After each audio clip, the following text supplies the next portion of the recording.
Welcome to Academia Classes. I am Anindita.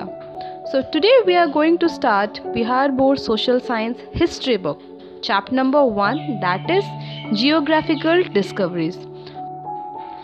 सबसे पहले देखिए आपके बुक में स्टार्टिंग में इंट्रोडक्शन है जो कि हम लाइन बाय लाइन सबको अच्छे से पढ़ेंगे. तो स्टार्ट करते हैं. Sea voyages and geographical explorations constitute important place among the epoch-making incidents of the world history. अब यहाँ पे देखिए आपके लिए कुछ नए वर्ड्स होंगे, राइट. जैसे वॉयजेस का मतलब होता है लॉन्ग जर्नी बाय शिप. आपने सुने होंगे, आपने देखे होंगे कि जो बड़े बड़े जो लोग थे या फिर जो वॉयजर्स होते थे या फिर जो एक्सप्लोरर्स होते थे वो लोग शिप लेके बहुत लंबे लंबे यात्रा में चले जाते थे, जिनको बहुत जर्नी करना पसंद होता था. तो वॉयज का मतलब होता था जो शिप में बहुत लंबी जर्नी जाते थे. ठीक है, ऐसा नहीं है कि आप आज चले गए और कल वापस आ रहे हैं, ऐसा नहीं था. मतलब महीनों महीनों तक, कुछ लोग तो साल साल तक भी जाते थे. तो जनरली अगर हम इस लाइन को समझे या इस वर्ड को समझे उससे पहले हमें थोड़ा सा बैकग्राउंड देखना पड़ेगा. लाइक अब देखिए हम आज जो रह रहे हैं, पूरे इंडिया में रह रहे हैं हम लोग, राइट. तो हम इस पूरे वर्ल्ड को हम जान सकते हैं. जैसे इंडिया एक छोटा सा पार्ट है, ठीक है. उसके बाद वर्ल्ड इतना बड़ा है, अमेरिका है, बहुत एशिया, अफ्रीका, सब सारे बड़े बड़े कंट्रीज़ हैं. अब अभी तो हमें ये सब चीज़ें पता चलती है. कैसे पता चलती है? हम मैप के थ्रू देखते हैं, वर्ल्ड मैप के थ्रू देखते हैं, ठीक है. लेकिन पहले जब स्टार्टिंग में ये सारी चीज़ें नहीं पता थी लोगों को, ठीक है. या ये सोचने वाली भी तो बात है कि आज हमें तो ये सारी चीज़ें पता है, लेकिन ये सारी चीज़ें आई कैसे, किसी को पता कैसे चला कि वो कनाडा है, ठीक है, वो अमेरिका है, कैसे लोगों को पता चला? तो ये जो डिस्कवरीज हुई थी, धीरे धीरे जो डिस्कवरीज हुई थी कि ये जो जगह इसको ये बोलते हैं, ये जो जगह इसको ये बोलते हैं, ये सारी चीज़ें कैसे डिस्कवर हुई थी वही हम पढ़ेंगे इस पूरे चैप्टर में, ठीक है. तो जनरली पहले आपको पता है ट्रेन्स नहीं थे, रोड नहीं था, ठीक है. ये सारे तो बाद में इन्वेंट हुए हैं. तो उस टाइम पे सिर्फ सी था हमारे पास ओशन था. तो जितने भी डिस्कवर्स होते थे या हिस्टोरियंस होते थे वो सारे शिप की हेल्प से और सी की हेल्प से ये सारी चीज़ों को डिस्कवर करते थे. तो यहाँ पे सी वॉयजेस आपको पता चल गया, जो लॉन्ग जर्नी है शिप को लेके. और जियोग्राफिकल एक्सप्लोरेशन मतलब जियोग्राफी को हम हमेशा जो हमारे जो आसपास जो एनवायरनमेंट है, ठीक है, नेचर से जो हमारे प्लेसेस है, इन सबको हम कंसिडर करते हैं. तो इन सारी चीज़ों की हेल्प से हम लोगों ने एक इम्पॉर्टेंट एक प्लेस हम देखते हैं, एपोच मेकिंग मतलब एक new era, opening a new era. तो वर्ल्ड हिस्ट्री में सी वॉयज ने और जियोग्राफिकल एक्सप्लोरेशन बहुत एक इम्पॉर्टेंट, इन्होंने नई एक कह सकते हैं हमें दुनिया दिखाई, क्योंकि लोगों को पहले कुछ नहीं पता था पूरे वर्ल्ड के बारे में. लेकिन धीरे धीरे जब लोग निकलने लगे, लोगों ने नई नई जगह जानने लगे, तो लोग इस चीज़ को भी समझने लगे. The incidents which have played the decisive role in heralding the modern age include these geographical discoveries as well. और यही सारे जब ये निकले थे, जब सी वॉयजर्स, जो एक्सप्लोरर्स जब निकले थे, इन्होंने बहुत इंपॉर्टेंट रोल अपनाया था, ठीक है. रिहाल्डिंग मतलब होता है इम्पॉर्टेंट मैसेज मॉडर्न एज में. अभी हम लोग मॉडर्न एज में हैं, ठीक है. इससे पहले मिडिवल एज था, उससे पहले डार्क एज था, उसके बारे में हम बाद में बात करेंगे. लेकिन इस सारी चीज़ों ने बहुत हेल्प की थी ज्योग्राफी को डिस्कवर करने के लिए. आपको पता होगा पहले ये भी बोला जाता था जो अर्थ है हमारा वो फ्लैट था, लेकिन बाद में डिस्कवर हुआ जो अर्थ है वो गोल है, एकदम फ्लैट नहीं है वो. और भी बहुत सारी चीज़ें थी, जैसे लोगों की मान्यता कुछ और थी, लेकिन बाद में जाके वो चीज़ अलग पता चली. तो ये सारी चीज़ें बार बार चेंज होती गई. जैसे हमारे जो मैप है, मैप भी बहुत बार चेंजेस हुए. पहले मैप एक तरीका का था, फिर जो दूसरे लोग थे उन्होंने बोला कि नहीं ऐसा नहीं है. तो ये सारी चीज़ें डेवलपमेंट के साथ आई थी और आप लोग भी इसे डिटेल में आगे देखोगे. The scientific advancement and economic development, especially the trade developments that began in the last phase of the Middle Age, form the background. और इसके साथ साथ धीरे धीरे साइंटिफिक एडवांसमेंट आते गए, ठीक है, इकोनॉमिक डेवलपमेंट होती गई और ट्रेडिंग सिस्टम शुरू हुआ. ट्रेडिंग सिस्टम मतलब क्या होता है? जो व्यापार का जो काम शुरू हुआ. इन सारी चीज़ों ने हेल्प किया. जो मिडिल एज है, हमारे मिडिल एज में जो हमने देखा था, ये सारी चीज़ों ने हेल्प की थी डिस्कवर करने के लिए, ठीक है. अब आगे देखिए, The European countries played the leading role because of which they were able to dominate in the modern age. अब देखिए जो यूरोपियन कंट्रीज़ थे वो लोग ज़्यादा आगे बढ़े हुए थे इन सारी चीज़ों में. डेवलपमेंट की अगर हम बात करें तो ये लोग ज़्यादा आगे बढ़े हुए थे. इंडिया तो काफ़ी पीछे था, ठीक है, इतना डेवलपमेंट नहीं था. यूरोपियन कंट्रीज़ में जो लीडर्स थे, एक्सप्लोरर थे, एक्चुअली यूरोपियन कंट्रीज़ में ना ऐसे बहुत लोग थे जिनको ये सारी चीज़ें बहुत ज़्यादा फैसिनेट करती थी. मतलब कि जैसे सी में निकल जाना, नई नई चीज़ों को देखना, नई नई जगहों में घूमना, ये उनका बहुत ज़्यादा शौक़ था. तो लोगों ने अपने शौक़ को ही आगे बढ़ाया था और उसके बाद उन्होंने नई नई चीज़ें डिस्कवर किया था. ठीक है, इसी वजह से जो यूरोपियन के जितने भी कंट्रीज़ थे यूरोप में वो सारे बहुत ज़्यादा इम्पोर्टेंट थे और इन्होंने ही डोमिनेट किया था. आपको पता है सबसे पहले पोर्तुगीज़ आए थे, ठीक है, फिर डच आए थे, इंग्लिश आए, फिर फ्रेंच आए, सारे लोग इंडिया में आए थे, है ना. It is another issue that the countries such as Spain and Portugal, which initiated the geographical exploration, gradually lagged behind, and other countries such as England, Holland, France and then Germany registered new success in the field of geographical discoveries. अब देखिए बात ये थी कि जो Spain था, ठीक है, और जो पोर्तुगल थे, ये लोग सबसे पहले आए थे. ठीक है, इन लोगों ने, ये ऐसे लोग थे, ऐसी जगह थी जहाँ से लोग पहले आए थे जिन्होंने एक्सप्लोरेशन करना शुरू किया था. एक्सप्लोरेशन का मतलब होता है टू एग्जामाइन, मतलब अच्छे से उसको पढ़ना, डिटेल में पढ़ना, इन लोगों ने शुरू किया था. लेकिन आगे जाके हम देखते हैं कि जो इंग्लैंड है वो आगे बढ़ गए थे, जो पोलैंड है, फ्रांस है, जर्मनी है, ये सारे लोग आगे बढ़ गए थे और जो स्पेन है, पोर्तुगल है, ये सब लोग पीछे चले गए थे. तो अभी तो आप एकदम स्टार्टिंग में समझ रहे कि आज का जो चैप्टर है हमारा ये बिल्कुल बेसिक है, मतलब एकदम फर्स्ट स्टेप है जहाँ पे आप समझ रहे हैं कि हम क्यों पढ़ते हैं ये सारी चीज़ें. ठीक है, अगर हम हिस्ट्री की बात करें या फिर जियोग्राफी की बात करें, हम क्यों पढ़ते हैं इन सब चीज़ों को, पुरानी चीज़ों को जानने के लिए. और कहाँ से शुरू हुआ ये हम शुरू करते हैं. अब ये जो स्पेन के बारे में, पोर्तुगल, इंग्लैंड, इनके बारे में हम डिटेल में पढ़ेंगे आगे क्लासेस में, आगे चैप्टर्स में हम इन सबको डिटेल में देखेंगे. आपको पता है इंडिया में भी सबसे पहले कौन आए थे जो राज करने आए थे. जनरली 200 ईयर्स तक हम पे जो ब्रिटिशर्स है वो राज करके गए थे, है ना. लेकिन सबसे पहले पोर्तुगीज आए थे, ठीक है, उसके बाद डच पीपल आए थे. लेकिन कोई भी ज़्यादा अपनी जगह नहीं जमा पाया, सिर्फ इंग्लिश ही जो थे वही अपनी, ब्रिटिशर्स जो थे उन्होंने अपना कब्जा किया था. समझ में आ गया. तो यहाँ पे यही बताया जा रहा है कि ज्योग्राफिकल जो डिस्कवरीज हुई थी उन सब में सबसे पहले स्टार्ट तो किया था स्पेन और पोर्तुगल ने, लेकिन आगे जाके इंग्लैंड, हॉलैंड, फ्रांस और जर्मनी, इन लोगों ने अपनी एक छाप छोड़ दी थी इन डिस्कवरीज में. ये जो जियोग्राफिकल डिस्कवरी, जियोग्राफिकल को मैंने अभी आपको बताया कि जियोग्राफिकल का मतलब होता है जो मैप्स हो गए, जगह हो गए, सी हो गया, ओशन हो गए, इन सब चीज़ों के बारे में जब हम बात कर रहे हैं. ठीक है, चलिए अब आगे देखिए. We know that trade and commerce have been chief source of mutual contract from the days of early civilization of the world. हमें पता है कि सिविलाइजेशन हमारे में कैसे हुई थी. सिविलाइजेशन का मतलब क्या था, जब लोगों ने एक सिविलाइज्ड लाइफ जीना शुरू किया था. मतलब पहले आपको पता है बंजारा सीधे लोग घूमते थे, एक जगह से दूसरी जगह जाते थे. ठीक है, अगर इस सीज़न में यहाँ पे आम है तो वो लोग यहीं पे रहते थे, आम खाया, फिर दूसरे सीज़न में कहीं और फ्रूट्स है तो वहाँ चले गए थे. ठीक है, कि परमानेंट एक सेटलमेंट नहीं था, है ना, कहीं पे वो लोग नहीं रहते थे. तो धीरे धीरे लोगों ने सोचा नहीं, एक सिविलाइजेशन होना चाहिए, मतलब एक स्टेबिलिटी होनी चाहिए ज़िंदगी में. ठीक है, इसी की वजह से लोगों ने सिविलाइजेशन शुरू किया और सिविलाइजेशन करना स्टार्ट किया तो क्या हुआ, ट्रेडिंग सिस्टम भी शुरू हो गई, कॉमर्स सिस्टम शुरू हो गया. मतलब लोगों ने फार्मिंग शुरू कर दी. ठीक है, और लोगों ने जो भी उन्हें हाथ का काम आता है, जो भी करना, उन्होंने ये सब करना स्टार्ट किया. फिर पहले तो अपने खुद के यूज़ के लिए करते थे, लेकिन धीरे धीरे उन्होंने क्या किया, धीरे धीरे उन्होंने अपने व्यापार को बढ़ाना शुरू किया. ठीक है, तो ऐसे ही धीरे धीरे बढ़ना शुरू हुआ था.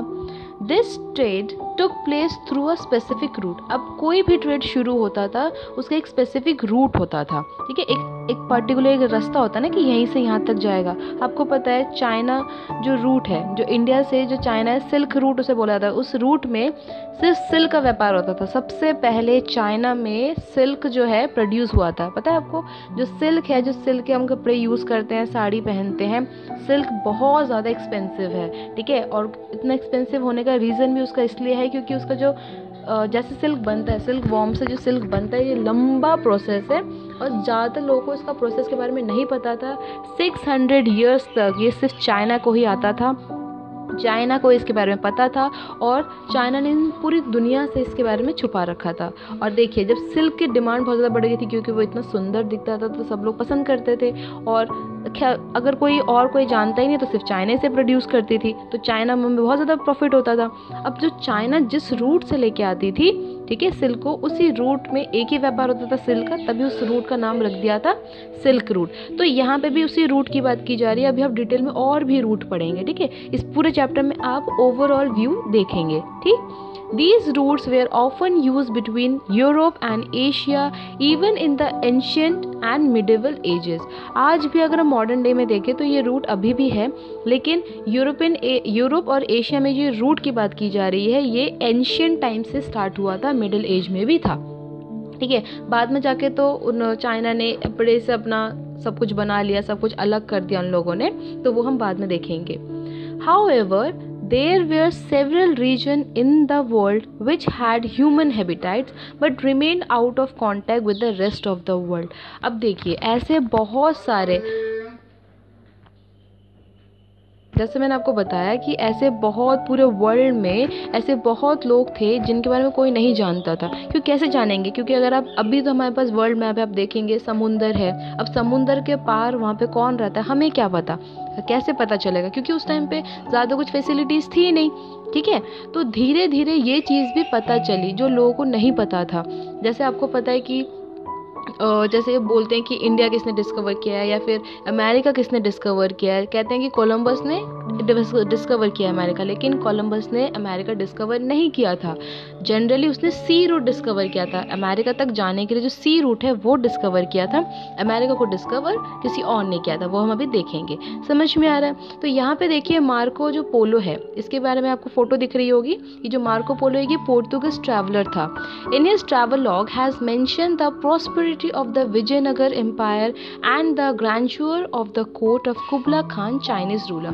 अब देखिए यहाँ पे जो ट्रैवलॉग एक वर्ड है, इसका मीनिंग क्या होता है? ट्रैवलॉग मतलब होता है कोई भी ट्रैवलर जब कोई घूमने जाता है तो उसने जो जो चीज़ें देखी, जो भी उसने एक्सप्लोर किया, जो जो लोगों से वो मिला, क्या क्या चीज़ें उसने खाई, क्या क्या चीज़ें उसने देखी अपने आसपास, वो सारी चीज़ें वो उस बुक में लिखता था, ठीक है। एक जर्नी की तरह, एक डायरी की तरह वो लिखता था।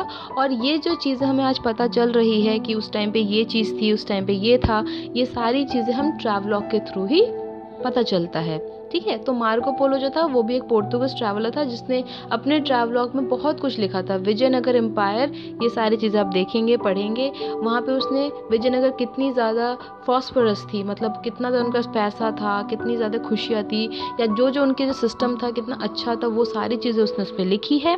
कुबला खान, ठीक है, वो चाइनीज़ रूलर, उसके बारे में भी उसने वो सारे ट्रैवलॉग के बारे में लिखा था, ठीक है। ये हम डिटेल में आगे चैप्टर्स में देखेंगे। आगे देखिए, these included America, Africa, Australia and some other parts of Asia. अब इन सारी चीज़ों में कौन कौन सी, अमेरिका भी आ जाता है, अफ्रीका आ जाता है, ऑस्ट्रेलिया, ये सारी ऐसी कंट्रीज़ हैं जो कि नहीं पता थी लोगों को, इनके बारे में नहीं पता था, लोग नहीं जानते थे कि ऐसा भी कोई जगह है, ऐसे भी कुछ लोग हैं जो वहाँ पे रहते हैं, ठीक है। हम भी तो एक एशियाटिक कंट्री हैं, लेकिन हमें भी नहीं पता था कि हमारे आसपास इतनी सारी चीज़ें हैं। क्योंकि कैसे पता चला? क्योंकि कभी किसी ने कोई एक्सप्लोर ही नहीं किया था, कभी कोई कहीं गया ही नहीं था। Although in the 13th centuries, the travelogues covering the journeys via India till China did make the Europeans aware of the prosperity well-being of Southeast Asia, but with little impact. अब 13th centuries में क्या हुआ था? जो travelogues थे, अब देखिए हम आज कौन सा सेंचुरी में रह रहे हैं? 21st century में जी रहे हैं। 13th सेंचुरी की बात की जा रही है, जहाँ पे जो ट्रैवलॉग थे वो अपने जर्नी का जो कवर करते थे, इंडिया से पूरा चाइना घूम के, पूरा यूरोपियन घूम के वो देखते थे। साउथ ईस्ट एशिया मतलब बहुत ज़्यादा, मतलब आसपास पूरा उन्होंने घूम के देखा था, अपने शिप से पूरा उन्होंने घूम के देखा था। और उन्होंने देखा था कि जो सिर्फ एशिया एक ऐसा कंट्री है, ठीक है, या फिर यूरोपियन ऐसी एक कंट्री है जहाँ पे बहुत कुछ है। वेलबिंग, प्रॉस्पेरिटी मतलब वेलबिंग, मतलब इतना कुछ है। कहते हैं ना कि इंडिया को तो सोने की चिड़िया कहा जाता था, तो इसीलिए कहा जाता है क्योंकि यहाँ पे इस वाले जो पोर्शन था ये बहुत ज़्यादा फॉस्फोरस था, बहुत ज़्यादा वेल्दी था, ठीक।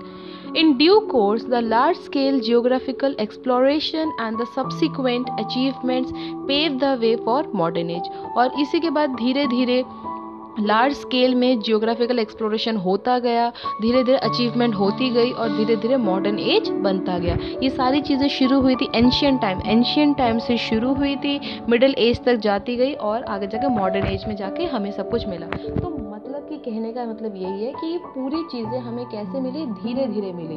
ठीक, if we study the medieval European history we will find that it was feudal age. और अगर हम यूरोपियन कंट्रीज़ की बात करें, अगर उनकी मिडिवल हिस्ट्री की बात करें, देखिए एंशियन हिस्ट्री हमने क्या पढ़ी है, जब हम हिस्ट्री पढ़ते हैं उसमें हम पैलेलिथिक एज, नियोलिथिक, मेसोलिथिक, ये सारी एज हमने पढ़ी थी। जब धीरे धीरे जो आदि मानव जो थे वो लोग कैसे सिविलाइज बन रहे थे। ठीक है, अब मिडिवल एज की अगर हम बात करें, उस टाइम पे फ्यूडल सिस्टम चल रहा था। Now what is feudal system? Feudal system वहाँ वो होता है जहाँ पे ज़मींदार लोग थे, है ना, ज़मींदार लोग थे और उसके अंडर जितने फार्मर्स थे, लेबरर्स थे, वो सारे लोग काम करते थे। यही टाइम था। In this age neither the trade और एंड कॉमर्स वेयर डायनामिक। अब ये बोला जा रहा है कि उस टाइम पे ना तो ट्रेड और ना ही कॉमर्स इतने ज़्यादा एक्टिव थे। डायनामिक मतलब एक्टिव या changing. Nor was religion liberal और ह्यूमन इन नेचर। और ना ही उन्हें भक्ति में या फिर भगवान की जो चीज़ें हैं, रिलीजियस चीज़ें, ये सारी चीज़ों में उनको ज़्यादा इंटरेस्ट नहीं था। The knowledge about the earth was little and superstitious. Superstitious मतलब होता है जो बिलीफ होता है। ठीक है, जो हमारी मनगढ़ंत कहानियाँ या फिर जो पुरानी जो ख्याल जो होते हैं हमारे, उसे कहते हैं। तो ये बोला जा रहा है कि जो मिडिवल यूरोपियन की बात अगर हम करें तो उस टाइम पे लोग ना तो ज़्यादा ट्रेडिंग करते थे, ना ही कॉमर्स के बारे में उनको नॉलेज था, ना ही वो लोग भगवान के बारे में ज़्यादा मानते थे और ना ही वो लोग अर्थ के बारे में ज़्यादा कुछ जानते थे। ठीक है, उन्हें नहीं पता था। अब देखिए, अगर कोई इंसान खड़ा है, कोई बच्चा, छोटा बच्चा ही मान लेते हैं, वो देख रहा है सुबह जो धूप है वो एक साइड से निकल रहा है और शाम को वो देख रहा है जो धूप है वो दूसरे साइड जाके डूब रहा है। अब जो बच्चा है वो तो यही देखेगा कि जो सूरज है वो घूम रहा है, लेकिन हमें पता है कि सूरज नहीं घूम रहा है। कौन घूम रहा है? जो अर्थ है वही रोटेट करता है ना, रोटेशन प्रोसेस होता है। जो अर्थ है वो तो पूरे अपने ऑर्बिट में घूम रहा है, लेकिन जो सन है वो एक पर्टिकुलर एक फिक्स पाथ में रहता है। लेकिन जिसको नहीं पता था, ठीक है, जब ये सारे फैक्ट्स सामने नहीं आए थे तब तो लोगों को ये सारी चीज़ें पता ही नहीं थी और वो एक सुपरस्टिशियस बिलीफ में जी रहे थे। Sea trade was also limited because of limited geographical knowledge. अब देखो, जो सी ट्रेड था मतलब कि जो व्यापार था, पहले तो जैसे मैंने बताया आपको, जैसे अभी एरोप्लेन है, ठीक है, अभी ट्रेन है, बसेस हैं, रूट्स हैं, लैंड रूट्स बन चुके हैं, तो लोग गाड़ी में भी जाके जा सकते हैं। लेकिन पहले तो ये सारे नहीं बनी थे ना, ये सारे कंस्ट्रक्शन नहीं हुए थे, ये सारे डेवलपमेंट अचीवमेंट नहीं हुए थे। तो एक ही उपाय था, वो था समुंदर। या तो सी से जाइए, बोट से जाइए, या तो शिप से जाइए। लेकिन लोगों को ज़्यादा नॉलेज भी तो नहीं था ना कि आगे पता नहीं कौन सी जगह है या फिर है या नहीं है, फालतू में ही जा रहा है। और लोग महीनों महीनों तक निकल जाते थे। अब महीने महीने तक कोई खाना पीना भी, अगर आप समुद्र में ही जा रहे हो तो आपको खाना रखना है। अब जो खाना है वो भी लिमिटेड लेके जाते थे, है ना। अब एक महीने से ज़्यादा कितना खाना लेके जाएंगे, कितने दिन तक जी पाओगे? नहीं जी पाओगे। तो इसीलिए लिमिटेड नॉलेज लोगों को थी, इसीलिए ज़्यादा सी रूट भी, ट्रेड भी नहीं हो पाता था। The people of the medieval period, Middle Age, believed that the earth was flat, and so if one went far away in the sea, there was fear of falling into infinity of the edge of the earth. अब देखिए, सबसे important line है जहाँ पे ये बोला जा रहा है कि मिडिवल एज में, ठीक है, मिडिवल पीरियड में ये माना जाता था जो अर्थ है वो फ्लैट है। फ्लैट मतलब एकदम स्ट्रेट है, ठीक है, एकदम स्ट्रेट है। और ये बोला जाता है कि जो सी, ये जितना सी हमें दिख रहा है एकदम सीधा है और एक जगह जाके ये खत्म हो जाएगा। ठीक है, अब लोगों को ये लगता था कि अगर वो जाना उन्होंने शुरू किया तो एक जगह जाके वो रुक जाएंगे और वहाँ जाके वो ख़त्म हो जाएगा और वो क्या करेंगे, वो अर्थ वहाँ से गिर जाएंगे।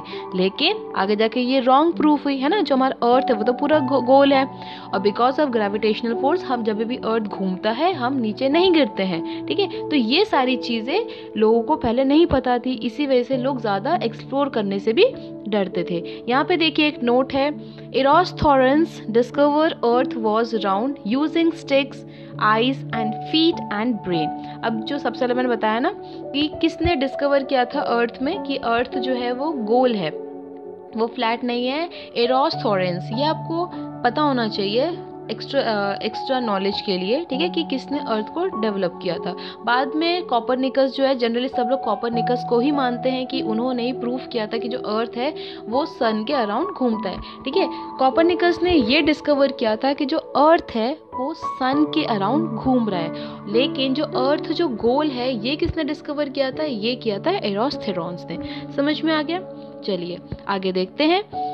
सी voyage, long journey by ship, ये हमें पता चल ही गया है, was extremely painful and difficult. Yes, ये बहुत ज़्यादा पेनफुल होता है, बहुत ज़्यादा डिफ़िकल्ट होता है। क्यों? क्योंकि हम सभी को पता, मैंने अभी आपको बताया कि अगर कोई इंसान जा रहा है, अब शिप जो जा रहा है, अब तो खाना लेकर जाना पड़ेगा। अब जो समुंदर है वो पता नहीं कौन से आप रूट में जा रहे हो, पता नहीं कितना लंबा रूट है ना, कितने दिनों तक आपको रहना पड़ेगा शिप में। और सिर्फ शिप में जाना ही नहीं, सिर्फ खाने की प्रॉब्लम ही नहीं, अब तूफान भी आ जाता है, कभी कभी बड़े बड़े ऐसे लहर आते हैं, ऐसे वेव्स आते हैं, टाइड्स आते हैं, इतनी ज़्यादा सिचुएशन ख़राब हो जाती है तो लोग कहाँ पे जाएंगे, ठीक है। बहुत बार शिप ख़राब भी हो जाता है, ठीक है, बहुत लोग मर भी जाते हैं।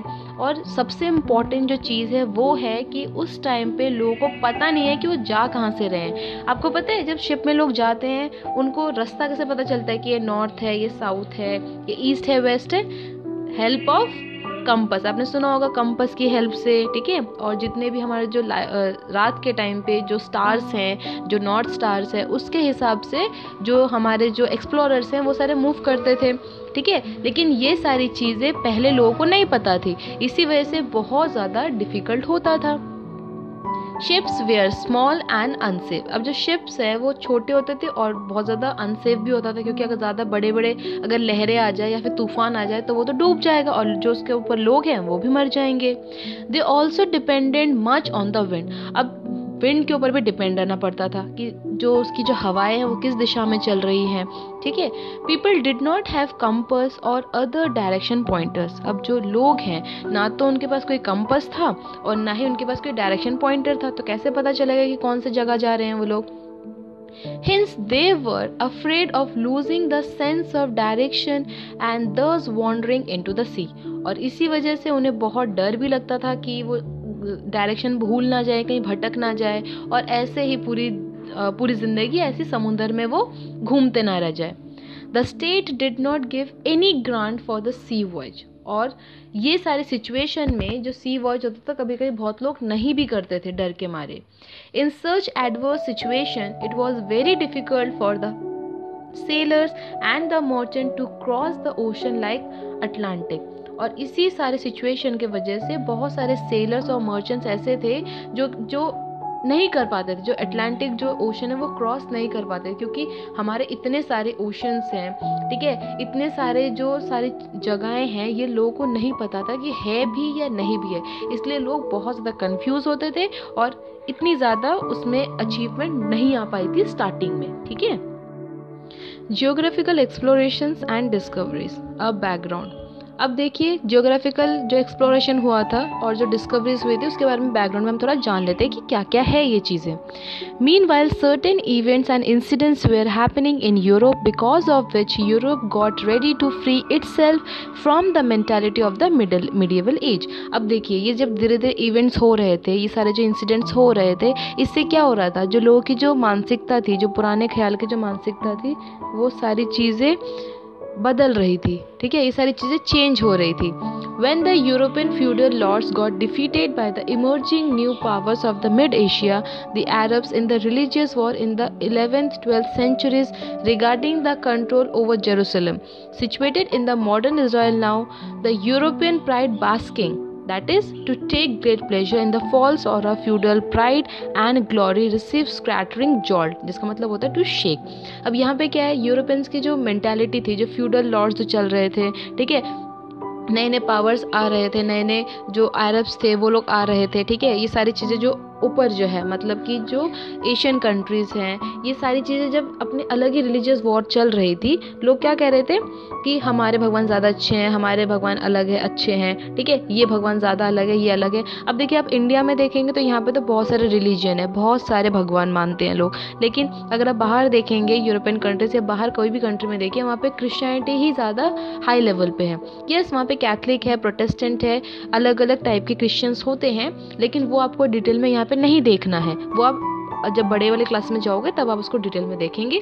तो यहाँ पे सिर्फ यही बताया जा रहा है कि यहाँ पे जितने भी रिलीजियस वॉर हो रहे थे उसका भी इम्पैक्ट पड़ा था। ठीक है, वो भी जैसे होता है ना, नई नई चीज़ें लोग एक्सेप्ट नहीं कर पाते। ठीक है, जो नई नई चीज़ें इन्वेंशन होते हैं लोग उस चीज़ को डाइजेस्ट नहीं करने लगता है कि नहीं ये सारी चीज़ें झूठी है, ऐसा नहीं हो सकता, क्योंकि वो अपने एक अलग ही माइंडसेट बना के चल रहे होते हैं। तो ये चीज़ चल रही थी, but it had some positive results as well. During the very religious war, the Europeans came to realize that they needed to know all dimension of the world. लेकिन इसका कुछ अच्छा फ़ायदा भी हुआ था। ये हुआ था क्योंकि यूरोपियंस को ये लगा था कि अगर ये नहीं है, रिलीजियस वॉर जो भगवान को लेकर जो लड़ाई झगड़ा हो रहा था, उससे लोगों को ये था कि अगर ये नहीं है तो ऐसा क्यों, मतलब लोगों में एक जिज्ञासा आई कि ऐसा नहीं तो ऐसा क्यों हो रहा है। ठीक है, क्या वजह है इसकी। These events laid the foundation of the Renaissance rebirth in Europe. सबसे इम्पोर्टेंट वर्ड है रेनेसा, ये आपको पता होना चाहिए। इसकी स्पेलिंग तो अलग है लेकिन इसको प्रोनाउंसिएशन ऐसे ही करते हैं, इसको कहते हैं रेनेसा, जिसका मतलब होता है रीबर्थ, मतलब पूर्व जन्म, मतलब नया जन्म जिसे कहते हैं, राइट। नया जन्म हुआ था यूरोप का। In the medieval age the Arabs and the Turk founded the vast international empires till the 5 decades before the 15th century. Constantinople was the route through which the trade between Europe and Asia took place. अब देखिए, अब क्या हुआ था, medieval as में जो Arabs थे और जो टर्की पीपल थे, इन्होंने एक बहुत बड़ा एक इंटरनेशनल एम्पायर बिल्ड कर लिया। ठीक है, इन्होंने अपना एक बहुत बड़ा वास्ट एम्पायर बनाना शुरू कर दिया। और 5 decade तक अगर हम देखें 15th सेंचुरी तक, तो कॉस्टनिया है, ये एक एंशियंट सिटी थी। ठीक है, जो कि मॉडर्न डे आज टर्की में, जिसे हम अब उस टाइम पे इस्तांबुल के नाम से भी जाना जाता था। ठीक है, is an ancient city in modern day Turkey, जो आज अगर हम टर्की को जानते हैं, ठीक है, पहले इस्तांबुल के नाम से जाना जाता था। समझ में आया। तो ये सारी चीज़ें उस टाइम पे चल रही थी हर जगह। But after the Turkey control over Constantinople in 1543, this route no longer remains safe passage for the European merchants. अब जैसे ही टर्की ने पूरा कंट्रोल ले लिया, ठीक है, अपने उस पूरे जगह को कंट्रोल करना उन्होंने शुरू कर दिया, तो उस रूट में जो लोग आते थे, जो भी मर्चेंट्स लोग आते थे, जो व्यापारी आते थे, उनका आना सेफ नहीं रहा। ठीक, for the Turks had started collecting heavy taxes in lieu of the trade through this passage. अब यहाँ पे पैसेज का मतलब कोई पैसेज नहीं है, पैसेज है मतलब जो टर्नल होता है, जो जा रहे थे वहाँ से जो रास्ता था, उस रास्ते से जो व्यापारी लोग आते थे अपना सामान बेचने के लिए, उसमें उन्होंने क्या लगा दिया, टैक्सेस लगा दिया। मतलब अगर आप यहाँ पे आओगे तो आपको कुछ पैसा देना पड़ेगा। ठीक है, तभी आप यहाँ पे व्यापार कर पाओगे, वरना आप यहाँ पे नहीं आ सकते। Compelling the Europeans to look for the alternative options. अब क्या था, अब उनके पास कोई ऑप्शन तो था नहीं। अब इन्होंने जब मना कर दिया कि आपको टैक्स देना पड़ेगा, और टैक्स भी बहुत ज़्यादा हाई लगा दिया, अब उनको दूसरा कोई क्या देखना था, ऑप्शन देखना था कि भाई इतना पैसा तो हम नहीं देख सकते, अब हम कुछ और देना पड़ेगा, देखना पड़ेगा कि कैसे हम यहाँ पे अपना व्यापार कर पाएँ और हमें ज़्यादा टैक्सेस भी ना देना पड़े। ठीक, because of the new inventions made in this age, the sea voyage and the development of the navy became easier. The Europeans learned the knowledge of compass from the Arabs. Notch और slot system developed in place of the traditional system of making boats. अब क्या हुआ था, धीरे धीरे जितने भी invention होने शुरू हो गए थे, लोगों ने सी वॉयज में जाना शुरू कर दिया था। ठीक है, जो नेवी है समझ आ रही थी, सारी चीज़ें अच्छे से समझ में आ रही थी। कंपस का यूज़ होना शुरू हो गया था, लोगों को पता चल गया था कि कंपस की हेल्प से कि नॉर्थ कौन सा डायरेक्शन है, साउथ कौन सा डायरेक्शन है, थोड़ी बहुत नॉलेज तो हो ही गई थी। अब उन्होंने बोट की जगह नॉच और स्लॉट यूज़ करना शुरू कर दिया। तो इस तरह एक तरीका का वो भी बोट ही होता है। ठीक है, as result big and strong ship came to be build. और धीरे धीरे लोगों को पता चल गया कि बोट कैसा होना चाहिए। देखिए, बोट जो था पहले लकड़ी का होता था, अब लकड़ी ज़्यादा इतने तूफान को नहीं झेल पाता था, तो धीरे धीरे क्या हुआ, बड़े बड़े स्ट्रॉन्ग शिप बिल्ड होने शुरू हुए कि जो हर चीज़ को सह सके। ठीक है, मतलब जितने भी पुराने एक्सपीरियंस है उससे कुछ ना कुछ सीखते हैं ना हम लोग, वैसे वैसे उन्होंने भी देखा कि अगर विंड से, तूफान से आपको बचना है तो आपको किस किस चीज़ों की ज़रूरत पड़ेगी, और उसी हिसाब से लोगों ने काम करना आगे शुरू कर दिया। Telescope had also been invented and this helped immensely in the sea expedition. अब धीरे धीरे जो टेलीस्कोप है वो भी इन्वेंट होना शुरू हो गया और इससे एक्सपीडिशन और ज़्यादा बढ़ गया। लोगों ने खोजबीन करना शुरू कर दिया, लोगों ने घूमना फिरना शुरू कर दिया, नई नई चीज़ें जानकारी के लिए उन्होंने शुरू कर दिया। The maps had greatly improve. अब धीरे धीरे मैप्स जो है वो इम्प्रूव हो रहा था। इसकी मैं एक दिन क्लास लूँगी जहाँ पे मैप्स का हम डिटेल में बात करेंगे, क्योंकि जो मैप है जो आज हमें जो दिख रहा है वर्ल्ड मैप या फिर इंडियन का मैप जो हम देखते हैं, पॉलिटिकल मैप या वर्ल्ड मैप देखते हैं, वो बिल्कुल डिफरेंट है जब पहली बार जब किसी ने मैप बनाया होगा। ठीक है, बहुत बार रिवाइज हुआ है, बहुत बार लोगों ने चीज़ें चेंज की है और आज जाके वो मैप करेक्टली हमारे पास है। इवन एस्ट्रोलिब नेविगेशनल इंस्ट्रूमेंट, जो एस्ट्रोलेब होता है ये एक नेविगेशनल इंस्ट्रूमेंट होता है, मतलब कि जब आप समुद्र में जाते हैं तो वो नेविगेट करने के लिए कोई कौन से डायरेक्शन में टेम्परेचर ये सब देखने के लिए इंस्ट्रूमेंट होता है, was very useful in this regard. The Portuguese made new type of fast moving ship caravel.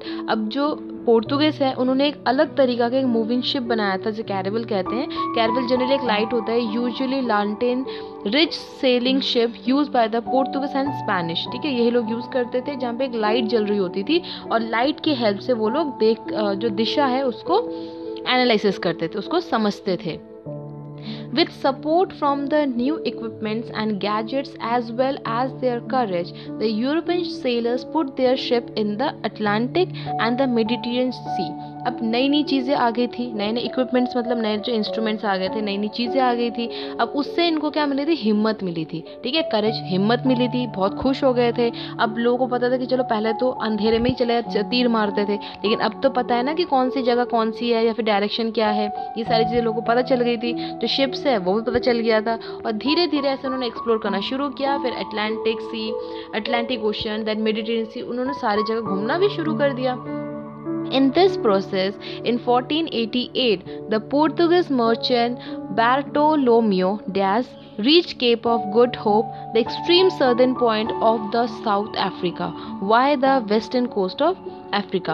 अब जो पोर्तुगीज मर्चेंट था जिसका नाम था बार्टोलोमियो डियाज, ये केप ऑफ गुड होप में गया। ठीक है, जो कि साउथ अफ्रीका के एकदम नीचे वाले पॉइंट में है, एकदम लास्ट एक्सट्रीम पॉइंट में है, एकदम साउथ की साइड, और वहाँ पे जाके वो वेस्टर्न कोस्ट की तरफ मुड़ गया। ठीक है, मतलब साउथ से जाके वो वेस्ट की कोस्ट की तरफ मुड़ गया अफ्रीका का। तो मतलब लोग इतने नीचे तक, मतलब इतने साउथ तक भी लोगों ने पहुँचना शुरू कर दिया। In 1492, Christopher Columbus discovered America. अब जो क्रिस्टोफर थे इन्होंने अमेरिका डिस्कवर किया, जनरली सी रूट डिस्कवर किया था इन्होंने। In 1498, Vasco da Gama, a courageous Portuguese sailor, reached Malabar coast of India, Calicut of Kerala। आज हम उसे कैलिकट कहते हैं, केरला की एक जगह है। ठीक है, वहाँ पे पहले मालाबार कोस्ट कहते हैं। यहाँ पे सबसे पहले कौन आए थे, वास्को डा गामा आए थे। ठीक है, पोर्तुगीज थे, ये सेलर थे, ये आए थे। He was welcome by local ruler Zamorin. अब वहाँ पे उस टाइम पे राजा एक रूल कर रहे थे, उसका नाम था Zamorin. It is to be noted that Vasco da Gama success owed also to some new resources. अब ये भी जाता है वहाँ पे जो यहाँ तक जो पहुँच पाए थे, जो वास्को डा गामा है वो जो यहाँ तक आ पाए थे, वो उनके पास जो नई नई चीज़ें थी उसकी वजह से आ पाए थे। ठीक, he met Abdul Mazid, an Indian merchant in the South Africa, and with his help he could get the direct route to come to India। अब जो वास्को डा गामा थे वो पोर्तुगीज में रहते थे, अब वो वहाँ से इंडिया कैसे आए थे, वो इंडिया किस तरह से आए थे, वो एक अब्दुल मस्जिद से मिले थे जो कि इंडियन व्यापारी था, मतलब इंडियन मर्चेंट था, इंडियन व्यापारी था, और उससे वो मिले थे साउथ अफ्रीका में। वहाँ से उसकी मदद से वो हमारे इंडिया में आ पाए थे। His success encourage the Europeans. और जैसे ही इतना बड़ा यूरोप, तो आपको पता है कितना बड़ा है, अब यूरोप से इंडिया तक जब वो पहुँच पाए थे तो ये चीज़ें लोगों ने बहुत ज़्यादा अप्रिशिएट किया था। जितने भी यूरोपियंस लोग थे वो खुश हो गए थे कि भाई कैसे कर लिया इसने, तो ये तो इतनी दूर चला गया। The goods brought by Vasco da Gama from India were sold at a price 26 times greater in the European markets। अब देखिए क्या करता था वास्को डा गामा, इतना चालू था वो। उसने ये किया, वास्को डा गामा जितने भी इंडिया में जो भी चीज़ें मिलती थी, ऐसे बहुत सारी चीज़ें मिलती थी, जैसे मैंने बताया सोने की चिड़िया खा जाती है, यहाँ पे स्पाइसेस बहुत मिलते हैं। साउथ में आपको पता है बहुत मसाले जो होते हैं, काली मिर्च, इलायची, मतलब जितने भी खड़े मसाले होते हैं, या फिर चाय, ये सारे बहुत फेमस हैं वहाँ पे। तो वास्को डा गामा यहाँ से वो चीज़ें खरीद के लेके जाता था यूरोपियन मार्केट्स में, और वहाँ पे वो 26 गुना ज़्यादा महंगा देके बोलता था। ठीक है, अगर कोई चीज़ उसने 1 रुपये की खरीदी है वो उसे बोलता था 26 रुपये का, मतलब कितना ज़्यादा प्रॉफिट करता था वो, राइट। तो बहुत ज़्यादा उसका रेट बढ़ा के वो करता है, उससे क्या होगा, उसे प्रॉफिट होगा, क्योंकि सस्ती चीज़ अगर वो इतने ज़्यादा महंगे दाम में वहाँ बेच रहा है, क्योंकि वहाँ पे तो वो चीज़ नहीं मिल रही है, तभी वो यहाँ से लेके जा रहा है, तो लोग उसकी डिमांड भी ज़्यादा बढ़ेगी और उसका प्रॉफिट भी बहुत ज़्यादा हो रहा था। द डिस्कवरी ऑफ अमेरिका और the new world by Columbus in 1492 was a novel achievement of the Europeans। अब जो सबसे पहले जो इन्होंने कोलंबस ने जो सी रूट डिस्कवर किया था, जो अमेरिका उसने डिस्कवर किया था, ये सबसे इम्पोर्टेंट अचीवमेंट था यूरोपियंस के लिए। However Columbus mistook it as a part of Indian subcontinent and called its inhabitant the red Indians. अब क्या किया था, कोलंबस ने थोड़ी सी गलती कर दी थी, इसे लगा कि ये जो अमेरिका है जो उसने डिस्कवर किया था ये इंडियन सब कॉन्टिनेंट है, ठीक है, और इसीलिए उसने क्या बोल दिया, उस जगह को उसने, उस लोगों को रेड इंडियंस बोल दिया। और ये चीज़ है, ये चीज़ अमेरिका कुछ लोग जो है उनको रेड इंडियंस भी कहा जाता है, ठीक है। Later, Amerigo Vespucci, a Spanish sailor, explored the New World comprehensively and called it a continent। अब बाद में जाके अमेरिगो वेस्पुकी, जो कि एक स्पेनिश सेलर थे, उन्होंने एक्सप्लोर किया नए वर्ल्ड को, बहुत कम्प्लीटली एकदम डिटेल में किया, और उसका नाम उन्होंने रख दिया कॉन्टिनेंट, ठीक है। अब जो कॉन्टिनेंट है, सब कॉन्टिनेंट है, ओशन, ये सारी चीज़ें, इसको हम डिटेल में आगे देखेंगे, यहाँ पे हम नहीं देखेंगे इस चीज़ को। तो उन्होंने इस चीज़ को भी इन्वेंट किया। तो ये कॉन्टिनेंट कहाँ से आया, अमेरिगो वेस्पुकी, इन्होंने इस चीज़ को समझाया। This region came to be known as America after his name. और अमेरिका का जो नाम है आज हम सब जानते हैं, इसका नाम इन्हीं के नाम से आया, ठीक है। In 1519, Magellan made the first circumnavigation, traveling completely of the earth in his ship, and this confirmed the notion that all the oceans are interlinked। और 1519 में मैलिगन ने फर्स्ट ऐसा कल्मिनेशन नेविगेशन, मतलब उसने पूरा ट्रैवल किया, उसने पूरा जितना भी है उसने ट्रैवल किया, अर्थ के जितने मतलब पूरे अर्थ के चक्कर उसने काटा, ठीक है, शिप में, और उसने ये कंफर्म किया कि जितने भी ओशन हैं वो सारे इंटरलिंक्ड है, ठीक है। मतलब कि कोई भी, अगर कोई भी इंसान अटलांटिक से स्टार्ट करेगा, ठीक है, अटलांटिक ओशन है, अगर आप राइट वाली साइड देखेंगे, मैं कभी वर्ल्ड मैप के बारे में बात करूंगी, वर्ल्ड मैप के बहुत डिस्कस करेंगे, इंडियन ओशन है, ठीक है, स्पेसिफिक ओशन है, अब स्पेसिफिक ओशन आजू बाजू हर साइड में है, ठीक है, ऊपर जाएंगे तो आर्कटिक ओशन है, नीचे अटलांटिक ओशन है, तो ये सारी जो चीज़ है आर्कटिक ओशन, तो ये सारी चीज़ें क्या है, एक दूसरे से इंटर रिलेटेड है। मतलब आप कहीं से भी जाओ, कहीं पे भी, तो गोल घूम के आप एक जगह तो आ ही जाओगे। तो इससे क्या प्रूव होता है कि जो हमारा अर्थ है, वो जो हमारी पृथ्वी है, वो गोल है। समझ में है। Later Colonel Cook also discover Australia along with the island of New Zealand.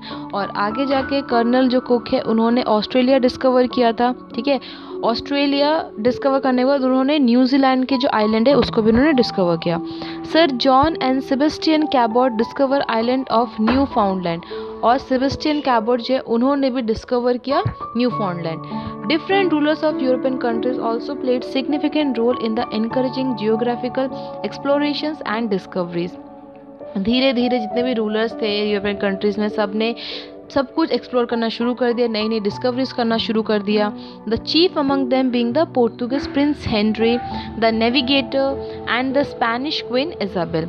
अब इसमें जो मेन जो चीफ था वो था पोर्तुगीज का प्रिंस हेनरी, ठीक है, जो कि एक नेविगेटर भी थे, और वो उन्होंने सब चीज़ों को नेविगेट किया। नेविगेटर का मतलब क्या होता है, नेविगेटर का मतलब वो होता है, हाँ, जो कि शिप में जो भी इंस्ट्रूमेंट्स या फिर जो प्लानिंग करनी होती है वो सारा नेविगेटर का काम होता है, ठीक है। जो शिप को स्टडी करते हैं, कैसा कैसा इन्वायरमेंट होना चाहिए, जो भी है वहाँ पे, ठीक। And Spanish queen Isabel. Thus by the 16th century Europe had come to know the whole world। और 16th century तक आते आते पूरे होल वर्ल्ड के बारे में पता चल गया था। मतलब पूरा कौन सा जगह क्या है, कौन सा नक्शा क्या है, सब कुछ पता चल गया था, ठीक है। तो देखिए कब से शुरू हुआ था और कब जाके ख़त्म हुआ, मतलब इतने साल लगे, इतने सेंचुरीज लग गए लोगों को यूरोप को जानने के लिए, ठीक है। तो यूरोप को, पूरे वर्ल्ड को जानने के लिए। नाउ यहाँ पे देखिए एक छोटा सा नोटिस है, छोटा सा एक एक्स्ट्रा नॉलेज के लिए। New world, the Europeans call the American continent new world because before Columbus nobody knew about this part of the world. तो यूरोपियंस ने जो अमेरिकन जो कॉन्टिनेंट था इसको एक न्यू वर्ल्ड कहा, ठीक है। क्यों? क्योंकि कोलम्बस से पहले कोई भी इस पार्ट के बारे में नहीं जानता था। अंडरस्टूड। अब देखिए अभी तक तो हमने बैकग्राउंड देखा, अब हम देखते हैं result of geographical explorations and discoveries. The result of geographical explorations were important and far reaching, ये बहुत इंपॉर्टेंट था और फार रिच, बहुत लंबा टाइम तक चला ये. People for the first time came to know big part of the universe and people of different countries came in one another's contact. अब क्या हुआ था, कोई किसी को नहीं जानता था, कोई किसी के बारे में नहीं जानता था, कौन से पार्ट में या लोगों के बारे में. अब देखिए हर लोग जो भी पार्ट में रहते थे सबका अपना खुद का एक अलग दुनिया था, ठीक है. लोग खाने पीने का तरीका बोलिए, कपड़े का, रहन सहन, हर चीज़ का डिफरेंट था. तो लोगों ने अब जाके लोगों के बारे में जानना शुरू किया, डिफरेंट कंट्रीज़ के बारे में जानना शुरू किया और एक दूसरे के कॉन्टैक्ट में आना शुरू किया. The different civilizations of Asia and Europe that used to live in isolation living separately came in one another's contact. और सभी लोग, किसी को कुछ पता तो था नहीं इसके बाहर क्या ज़िंदगी चल रही है, तो लोग अपने में ही जी रहे थे, अपने एक आइसोलेशन, मतलब एकदम अकेला रहना, ठीक है, किसी और के साथ कोई कांटेक्ट नहीं रखा. लेकिन अब जाके लोगों ने बाकी लोगों से भी कांटेक्ट करना शुरू कर दिया. अब देखिए यहाँ पे एक और इम्पॉर्टेंट नोट है जो है result of geographical exploration and discoveries में impact on trade and commerce. अब धीरे धीरे क्या हुआ था, देखिए अब जैसे हमें पता चलेगा कि बहुत सारे कंट्रीज़ हैं, मैंने से बताया कि हर कंट्रीज़ का अलग अलग कल्चर है. अब जो चीज़ मेरे यहाँ मिलती है ज़रूरी नहीं है कि वो उनके उधर भी मिलती हो. तो ट्रेडिंग एंड कॉमर्स बिजनेस चलने लगा क्योंकि उनके पास जो चीज़ थी वो हमारे पास नहीं थी, हमारे पास जो चीज़ थी वो उनके पास नहीं थी, ठीक है. तो ये सारी चीज़ें एक्सचेंज चलने लगा और ट्रेडिंग सिस्टम भी बढ़ने लगा. डेवलपमेंट ऑफ कॉलोनियल एम्पायर, ठीक है, अब ये सब भी बढ़ने लगे.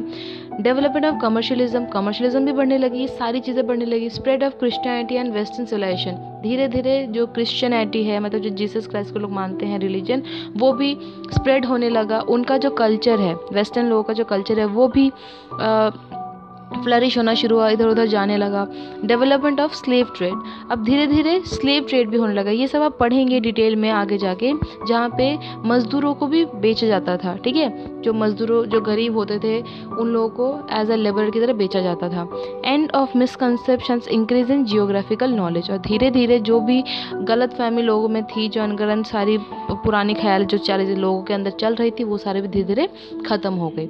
The discoveries of the new countries promoted not only the trade with the new colonies but also provided them opportunity to spread their civilization, culture, religion and literature. और धीरे धीरे जैसे नए नए कंट्रीज़ आए वैसे ही लोगों के अंदर सिर्फ नए कॉलोनी के बारे में नहीं जाना उन्होंने, बल्कि उनकी सिविलाइजेशन, मतलब उनकी सभ्यता क्या है, उनका कल्चर क्या है, उनकी भगवान को कौन से भगवान मानते हैं, वे कौन से बुक्स वो पढ़ते हैं, सारी चीज़ों के बारे में धीरे धीरे पता चलना शुरू हो गया. However, the European colonization emerged as its negative consequences. धीरे धीरे देखिए अच्छे के साथ बुरा भी मिलता है, तो उनकी जो बुराई है वो भी धीरे धीरे आने लगी. These European countries exploited their colonies for their development and physical need.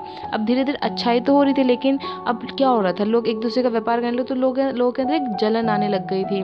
तो लोगों ने क्या किया था, अपने फ़ायदे के लिए कॉलोनीज़ के ऊपर एक्सप्लॉइट करना, मतलब उनके साथ बुरा करना शुरू कर दिया. More light can be thrown on the result of the geographical exploration under the following heads. और अब हम पढ़ेंगे बाकी चीज़ें और क्या क्या चीज़ें थी जिसके ऊपर इम्पैक्ट पड़ा. पहला देखिए impact on trade and commerce. सबसे पहले ट्रेडिंग सिस्टम में और कॉमर्स बिजनेस में क्या इफेक्ट पड़ा. The discovery of new country and the new trade ties brought revolutionary changes in the European trade and commerce. अब नए नए जो कंट्रीज का जो डिस्कवरी हुए थे, नए नए ट्रेड्स, नए नए धागे जुड़ते रहे, लोगों के साथ बिजनेस शुरू करना लोगों ने शुरू किया. European countries began to be more prosperous by exploiting their colonies economically. अब उन्होंने क्या किया, जो बाकी जिन्होंने सबसे पहले देखो, जिसने सबसे पहले जाना शुरू किया या उन्होंने नई कंट्रीज़ को डिस्कवर किया, उनके साथ ही तो अच्छे से कनेक्शन बनेगा ना, तो उन्होंने ज़्यादा प्रॉफिट कमाना शुरू कर दिया. As a result the European trade reach at its peak. और धीरे धीरे जो यूरोपियन ट्रेडिंग थे, मतलब जो यूरोप में जो लोग रहते थे, जो व्यापारी रहते थे, उन्होंने बहुत ज़्यादा प्रॉफिट कमाया, बहुत पैसे वाले, और एकदम हाई लेवल तक पहुंच गए वो. These lead to the development of currency system. और धीरे धीरे करेंसी सिस्टम भी आ गया, मतलब पैसा भी आ गया. पहले आपको पता है कि मैंने आपसे 2 केले लिए तो उसके बदले आपने मुझे कुछ दे दिया, कोई सब्जी दे दी, कुछ दे, ऐसा व्यापार चलता था कि मैंने आपको मछली दे दी, आपने कोई फ्रूट दे दिया, कुछ भी दे दिया. लेकिन धीरे धीरे ये सारे सिस्टम हट के अब करेंसी में हो गया, मतलब कोई भी चीज़ आप लोगे तो पैसे से. एंड देन टू चेक, हुंडी, डिवेंचर, ऋण पत्र, क्रेडिट कार्ड, ट्रेड क्रेडिट, ठीक है. तो ये सारी चीज़ें भी आया, राइट. ऋण पत्र आपको पता है, तो ये सारी चीज़ें भी धीरे धीरे आने लगी. Trade no longer remain local, it began to take global form. अब जो ट्रेडिंग सिस्टम था पहले तो लोकल में ही था कि मैंने जाके आपको दिया, आपने मुझे जाके दिया, लेकिन अब ये ग्लोबल फॉर्म में होगा था, मतलब कि बहुत लिमिटेड फॉर्म में नहीं रहा, ये बहुत ज़्यादा बड़े व्यापार में हो गया। जैसे लोकल आपकी गली में एक दुकान है साड़ी की, ठीक है, तो ये लोकल फॉर्म में है, लेकिन अगर उस दुकान को उसने फ्लरिश किया, उसने बहुत ज़्यादा एडवर्टाइजमेंट किया, या फिर बहुत अलग अलग जगह में भी उसने दुकान खोलनी शुरू कर दी उसी नाम से, तो क्या हुआ, ग्लोबल फॉर्म, मतलब बहुत सारे एरिया में वो चीज़ फैल गई, तो इसी को कहते हैं global form. Before the exploration of the new country, state was confined chiefly to the Mediterranean Ocean and Baltic Ocean, but now it spread to Atlantic, Indian and Pacific Oceans। अब जो नए नए कंट्रीज आए थे सबसे पहले, तो उससे पहले सिर्फ मेडिटेरियन जो ओशन है, फिर जो बाल्टिक ओशन है, यहीं तक सीमित थी, क्योंकि और तो रास्ता नहीं पता था। लेकिन धीरे धीरे ये Atlantic ocean, Indian ocean, Pacific ocean, मतलब आजू बाजू हर जगह, जैसे इंडिया में, अफ्रीका में, ऑस्ट्रेलिया में, नॉर्थ अमेरिका, साउथ अमेरिका, इन सारी जगहों में भी धीरे धीरे व्यापार बढ़ने लगा। As a result the cities such as Paris, London, Amsterdam, Antwerp etcetera became the chief centre of global trade. तो ये सब चीज़ आपको ध्यान रखनी है, जो पेरिस, लंदन, एम्स्टर्डम, एंटवर्प, ये जो चीज़ें हैं, ये जो जगह है बहुत इंपॉर्टेंट है ट्रेडिंग के लिए। And with this the monopoly of Italy cover the European market came to an end. और धीरे धीरे जो इटली में जो पहले चल रहा था, एक मोनोपोली सिस्टम चला था। मोनोपोली मतलब होता है जब कोई एक ही वहाँ पे रूल कर रहा होता है, ठीक है, तो वहाँ पे वो चीज़ ख़त्म हो गई और धीरे धीरे हर जगह छोटे छोटे बड़े बड़े सेंटर बनने शुरू हो गए। छोटे से शुरू हुए, बहुत बड़े बड़े में कन्वर्ट होने लग गए। Instead Spain, Portuguese, Holland, England and France gained in influence. धीरे धीरे जो स्पेन, पोर्टुगल, हॉलैंड, इंग्लैंड, ये सारे जो लोग थे, इन्होंने भी अपना इन्फ्लुएंस छोड़ना शुरू कर दिया। Later, Spain and Portugal were so engrossed in handling their huge empire that they lost their very empire। अब देखिए, जो स्पेन और पोर्टुगल सबसे पहले आए थे, इन्होंने इतना ज़्यादा एम्पायर बढ़ा लिया था कि आगे जाके वो अपना मतलब कि उन्होंने इतना पैसा इकट्ठा कर लिया कि अब संभाल ही नहीं पा रहे, ठीक है ना। जैसे कहते हैं ना, किसी नादान बच्चे को अगर आप बहुत पैसे दे तो उस बेचारे को पता ही नहीं होगा कि उसे खर्चा कैसे करना है, सेव कैसे करना है। तो यही हाल था स्पेन और पोर्तुगल का। द प्रीशियस मेटल्स और goods imported from the new countries discover by the European countries. अब जो प्रीशियस मेटल्स आपको पता है, साउथ वाले साइड में चले जाइए, उस साइड आपको बहुत मेटल्स मिलेंगे। सिर्फ साउथ में ही नहीं, अगर बाकी अगर फॉरेन कंट्रीज में भी देखें, ऐसे बहुत इंपॉर्टेंट यहाँ पे जो गुड्स है, वो कोई भी चीज़, ठीक है, कोई भी चीज़, कपड़े या फिर कोई ऑर्नामेंट्स हो जाए या फिर कोई भी गहने हो जाए, कुछ भी, ठीक है, ये सारी चीज़ें इतनी वो थी, स्पेशियस थी, जो कि डिस्कवर किया था यूरोपियन कंट्रीज़ में। Specially the gold and silver imported from America change the very form of economy, ठीक है। तो ये सारी चीज़ें कहाँ से आई थी, अमेरिका से जो गोल्ड और सिल्वर लिया गया था, ये इतना इंपॉर्टेंट था कि इसने इकोनॉमी की इंपॉर्टेंस बदल दी, ठीक है। क्यों? अब देखिए, आपको पता है कि सिल्वर और गोल्ड कितना महंगा होता है। गोल्ड तो बहुत महंगा होता है। क्यों होता है? ये इतने प्रीशियस है क्योंकि ये बहुत कम लिमिटेड में है, ठीक है, बहुत कम फॉर्म में, इसी वजह से इसकी इतनी इंपॉर्टेंस है। As a result European economy depended on silver for 80 years. और इसी वजह से जो यूरोपियन इकोनॉमी है वो डिपेंड कर गई थी, ठीक है, किसके ऊपर? सिल्वर के ऊपर। आपको पता है सिल्वर के कॉइन्स बनने शुरू हो गए थे, गोल्ड कॉइन्स बनने शुरू हो गए थे, ठीक है, यही यूज़ होना स्टार्ट हो गया था। This led to inflation in the change form of economy, commerce and trade became important and his there was change in the class relation as well. अब इसकी वजह से क्या हुआ था, धीरे धीरे इन्फ्लेशन हो गए थे, ठीक है, कॉमर्स और ट्रेड सिस्टम इतना इम्पॉर्टेंट हो गया था, और इसी चीज़ को लेके जो कॉइन्स थे, ये सारे इन्वेंशन होना स्टार्ट हो गया था, क्लास रिलेशन बनना स्टार्ट हो गया। मतलब जिनके पास ये सारे कॉइन्स थे, जिनका सिल्वर कॉइन, गोल्ड कॉइन थे, ये एक अपर क्लास बननी शुरू हो गई, और जिनके पास नहीं था वो लोअर क्लास बननी शुरू हो गई। तो यहीं से क्या हो गया था, सब डिवीजन होना शुरू हो गया था लोगों के बीच में। Consequently merchant class became more influential than the feudal class. और धीरे धीरे जो व्यापारी लोग थे वो बहुत ज़्यादा इंपॉर्टेंट हो गए। पहले तो फ्यूडल सिस्टम, मतलब जो जमींदार थे वो सबसे ज़्यादा पैसे वाले माने जाते थे, लेकिन जैसे ही व्यापारी लोगों ने व्यापार करना शुरू कर दिया, फिर सिल्वर गोल्ड इनका व्यापार उन्होंने करना शुरू कर दिया, तो इन्होंने जो फ्यूडल सिस्टम, जो जमींदार थे उनसे भी ज़्यादा वो पैसे वाले बनने शुरू हो गए थे, ठीक है। अब देखिए, दूसरा पॉइंट ये है डेवलपमेंट इन कॉलोनियल एम्पायर। अब जो कॉलोनियल एम्पायर जो थे उनकी डेवलपमेंट कैसी हुई? After the geographical exploration the development of imperialism continued in the form of founding of colonies and there were a force competition among the European countries in this regard. अब यहाँ पे देखिए, colonies आपको पता है जैसे घर की कॉलोनी होती है ना, अलग अलग कॉलोनीज होती है, वैसे ही धीरे धीरे कॉलोनीज बढ़ना शुरू कर दिया। अब देखिए, अगर आपका दोस्त एक बिजनेस कर रहा है, ठीक है, तो आपका ही मन करेगा एक बिजनेस करने का, या फिर आप एक बुक पढ़ रहे हो तो आपका ही मन करेगा, आपके दोस्त अगर देखेगा तो कहेगा अरे ये बुक तो बहुत अच्छी है तो मैं भी पढ़ूंगा। तो ऐसे ही जो बिज़नेस था, अब लोगों ने जब देखा कि व्यापार करके बहुत फ़ायदा हो रहा है, तो बाकी लोगों ने भी व्यापार करना शुरू कर दिया। अब क्या हुआ, कंपटीशन बढ़ गया, कंपटीशन बढ़ जाएगा, तो यही होने लगा यूरोपियन कंट्रीज़ में, सब लोगों ने व्यापार करना शुरू कर दिया। As a result both the form and nature of trade underwent a change. और जैसे ही सब ने व्यापार करना शुरू कर दिया, अब नॉर्मल है, क्या करेंगे लोग, कुछ लोग सस्ते में बेचना शुरू करेंगे, कुछ लोग महंगा बेचना शुरू करेंगे, तो यही चीज़ चलने लगा, चेंज होना शुरू हो गया। Organise trade companies took over in place of the individual merchant. अब जो बड़े बड़े कंपनीज थी, जो ट्रेडिंग कंपनीज थी, अब धीरे धीरे क्या हो रहा था, इंडिविजुअल मर्चेंट्स बन रहे थे। These companies try to get special rights and other facilities. Yes, मतलब धीरे धीरे मर्चेंट्स है वो ऑर्गेनाइज ट्रेडिंग कंपनीज में बनने स्टार्ट हो गए थे, और सबके पास अपने अपने कुछ स्पेशल राइट्स थे, अपने मतलब खुद स्पेशल ऑफर कहिए या फिर कुछ स्पेशलिटी कि हम तो अपने इस जगह से लेके आते हैं, हमारा सबसे बेस्ट कपड़ा है या बेस्ट चीज़ है, जो भी है। Such companies came into being in countries such as England, Holland, Sweden, Denmark, France etcetera. तो ये सारे कंपनीज कहाँ से बन के आई थी, England, Holland, Sweden, Denmark, France etcetera, ये सारी चीज़ें बन के आई।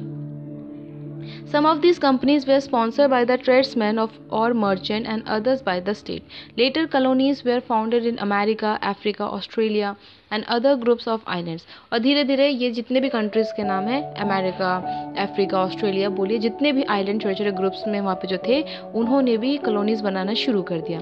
इन the beginning Portugal and Spain were the leading coloniser, but end of the 16th century and beginning of the 17th century France also came into the race. अब देखिए starting में तो पोर्तुगल और स्पेन आए थे, जो अपना ट्रेडिंग सिस्टम लेके आए थे, उन्होंने अपनी कॉलोनीज बनाना शुरू कर दिया। लेकिन 16th century के आखिरी तक आते आते और 17th century के स्टार्टिंग में जाते देखे अगर हम लोग, तो वहाँ पे जो फ्रांस था उसने भी रेस पकड़ ली थी। ठीक है, तीसरा पॉइंट देखिए, डेवलपमेंट ऑफ कमर्शियलिज्म। अब कैसे हुआ था ये देखते हैं। Modern capitalism came into being as a result of discoveries of new countries and global extension of trade and commerce. अब जो मॉडर्न अगर कैपिटलिज्म की बात हम करें, ठीक है, तो क्या हुआ था, नए नए जो कंट्रीज डिस्कवर हो रहे थे और जो व्यापार जो है वो धीरे धीरे जो हर जगह फैल रही थी। जैसे कि अगर कोई ट्रेडिंग सिस्टम करूँ या फिर कोई भी चीज़ मैं बेचना शुरू करूँ, ठीक है, तो पहले तो मैं अपने लोकल में बेचना शुरू करूँगी, फिर धीरे धीरे जब प्रॉफिट बढ़ेगा तो मैं क्या करूँगी, मैं दूर दूर तक उसे एक्सपोर्ट करने की कोशिश करूँगी ताकि मेरा जो प्रॉफिट हो और ज़्यादा बढ़े। तो यही चीज़ हो रही थी। In this system of economy billion gain in importance. अब क्या हो रहा था, इस चीज़ में बहुत कुछ गेन भी हो रहा था। ये वाला जो चैप्टर है ये आगे भी आपका चैप्टर है, बहुत इंपॉर्टेंट है, बहुत डिटेल में इसको देखना है। The value of gold due the attention of the European countries and so there was the loot and storage of gold and silver at the international level. अब धीरे धीरे क्या हो रहा था, यूरोपियन कंट्रीज में जो सोने की और सिल्वर की जो अहमियत थी वो बहुत ज़्यादा बढ़ गई थी, इंटरनेशनल लेवल तक वो बढ़ गई थी। Spain was leading in the finding the gold mines. अब देखिए गोल्ड जो है वो पहले, अभी तो आपको दुकान में जाकर मिल जाएगी, लेकिन पहले तो दुकान में नहीं थी ना पहले तो। और जो गोल्ड है आपको पता है वो एक पत्थर होता है, एक स्टोन की तरह होता है। अब वो कहाँ मिलता है, माइनिंग में, ठीक है। अब गोल्ड माइनिंग में सबसे पहले किसने उसे अच्छे से ढूंढना शुरू किया था, स्पेन ने इन सब चीज़ों को, गोल्ड को ढूंढना शुरू किया था, सबसे ज़्यादा इसी ने ढूंढा था। अब देखिए यहाँ पे एक और नोट है जो पढ़ लेते हैं। Establishment of European countries in India. European countries में कौन कौन सी कंपनीज थी। अराइवल ऑफ पोर्तुगल सबसे पहले तो पोर्तुगल आए थे, ठीक, 1498 में। उसके बाद ईस्ट इंडिया कंपनी आई 1600, देन डच आए 1602, फ्रेंच आए 1664, डैनिश आए 1616 में, स्वीडिश आए 1731 में। ये सारे बड़े बड़े कंपनीज आए थे। ईस्ट इंडिया कंपनी तो आपको पता ही है, पता होगा कि जो इंडिया में आए थे और उन्होंने बहुत साल तक राज किया, ठीक। और आई तो सिर्फ वो कंपनी के लिए ही थी, एक छोटा सा ट्रेडिंग सिस्टम ही करने आए थे वो लोग, लेकिन आगे जाके उन्होंने हम सबके ऊपर काबू कर लिया और इंडिया को उन्होंने 200 साल तक राज भी किया इंडिया के ऊपर, ठीक है। इसको भी हम पढ़ेंगे आगे डिटेल में। 4th पॉइंट देखिए, spread of Christianity and the western civilisation. अब क्या हो रहा था, देखिए वेस्टर्न कल्चर था, तो वहाँ पे मैंने बोला था कि बाइबल, क्रिश्चियन, जीसस क्राइस्ट को मानते थे, वही चीज़ें फैलने लगी थी। As mention earlier, geographical discoveries help spread of civilisation, culture, religion and literature of the European countries. धीरे धीरे जियोग्राफिकल डिस्कवरीज के साथ साथ सब कुछ भी फैल रहा था, ठीक है। New geographical discoveries gave a new lease of life to spread of Christianity which had almost ceased after the failure of religious war, ठीक है। अब जो क्रिश्चियनिटी है, नए नए नॉर्म्स आए थे, नए नए लोगों की विश्वास आया था, ठीक। जो जितने भी रिलीजियस वॉर हुए थे, जो भी लड़ाई झगड़ा हुआ था, उसके वजह से एक शांति लोगों को चाहिए थी, और फिर नए नए भगवान ये सब इन्वेंशन होना स्टार्ट हो गया था, रिलीजियस बिलीफ शुरू हो गए थे। The religious campaigner of the Christianity went to Africa, Asia and America to spread their religion। और जितने भी कैंपेनर थे, मतलब जैसे बुद्धा के थे ना, बुद्धा के बहुत सारे जो डिसिपल्स थे, जो उसके भक्त थे, वो जो उसको स्प्रेड करते थे, बुद्धिज़्म को स्प्रेड करते थे, वैसे ही जो क्रिश्चियनिटी के जो फॉलोअर्स थे वो लोग अफ्रीका गए, एशिया गए, अमेरिका गए, क्या करने, अपने रिलीजियस को भी फैलाने के लिए। मतलब ट्रेडिंग सिस्टम के साथ साथ अपनी भाषा, अपने कल्चर, अपने पहनावटी या फिर अपने जो भगवान है उनको भी लोगों ने स्प्रेड करना शुरू कर दिया। However, there was a negative consequences as well। अब इसका भी कुछ ना कुछ नेगेटिव था। Attempts were made in these region to force and allure by offering money for conversion। अब इन्होंने क्या किया था, इन्होंने पैसा देना शुरू कर दिया, कह रहा कि अगर आप हमारे कल्चर में आ जाओगे तो आपको बहुत बेनिफिट मिलेगा। And so there was protest against the force conversion and cultural invasion. और इसी वजह से लोगों के अंदर गुस्सा आया किसी लोगों में कि आप ज़बरदस्ती अपने रिलीजन को बढ़ाने के लिए आप पैसा दे के कन्वर्ट कर रहे हो लोगों को, ठीक है। आप पैसा दे के किसी को दूसरे धर्म में ढकेल रहे हो। On the other hand, the widespread of the religion lessened the power of the church, ठीक है। अब दूसरे साइड अगर देखें तो जो पावर था चर्च की, बहुत ज़्यादा इंपॉर्टेंस थी, ठीक। The knowledge gained through the geographical discoveries lead to questioning against religion on several issues। और जो नॉलेज थी जोग्राफिकल डिस्कवरीज के ऊपर वो भी बहुत ज़्यादा बढ़ने लगी, ठीक। क्वेश्चनिंग हुए, बहुत सारे रिलीजियंस बढ़ने लगे। Reasoning came to be used in religious matter as well. और हर रिलीजन, मतलब हर रिलीजियस में कुछ ना कुछ बिलीफ था, कोई मान्यता थी, वो चीज़ भी चलने लगी। This form background of the religious reformation. ऐसे ही जो भगवान को लेके, रिलीजियस को लेके जो रिफॉर्मेशन थी या जो चल रही थी, जो लोगों का जो मानसिकता थी, वो भी धीरे धीरे बदलनी शुरू हो गई, ठीक है। तो हम यहाँ पे भी हमने क्या देखा कि जो सिर्फ कल्चर, सिर्फ ट्रेडिंग सिस्टम ही नहीं, बल्कि जो भगवान के ऊपर जो विश्वास है, जो मान्यता है, वो सारी चीज़ें भी लोगों की बदल रही थी, ठीक है।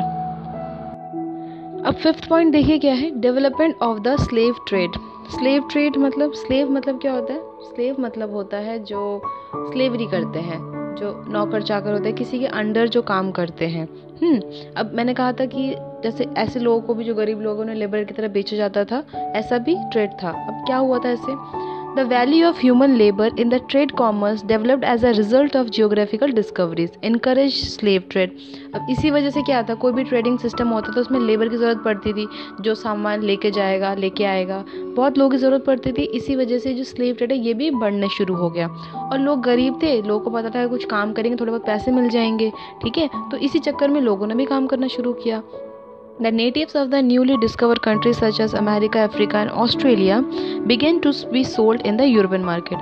और ऐसे ही अमेरिका स्लेव, ठीक है, अमेरिका में जो स्लेव्स थे या फिर अफ्रीका में या फिर जो ऑस्ट्रेलिया में, इन सब ने भी एक मार्केट में आके, यूरोपियन मार्केट्स में आके बेचना शुरू कर दिया।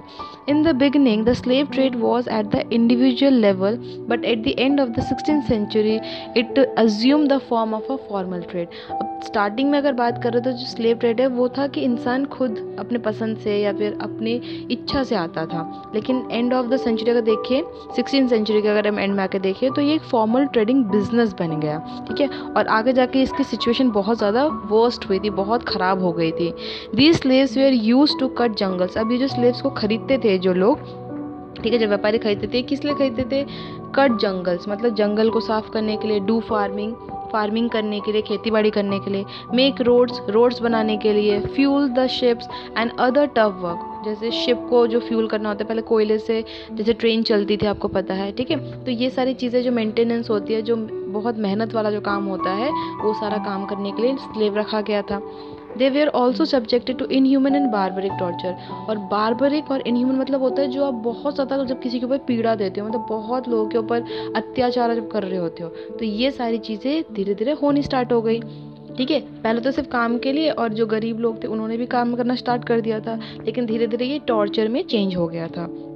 Thus it proved to be negative consequences of the geographical discoveries. The undeveloped, naive and weak native people were exploited by the so-called civilized and developed one. अब इसी का जो नेगेटिव इम्पैक्ट क्या पड़ा था, जो गरीब थे या फिर जो वीक थे, जिनमें इतनी ताकत नहीं थी, वो सारे एक्सप्लॉइट होने लग गए, ये जो सिविलाइज और जो डेवलप लोग थे।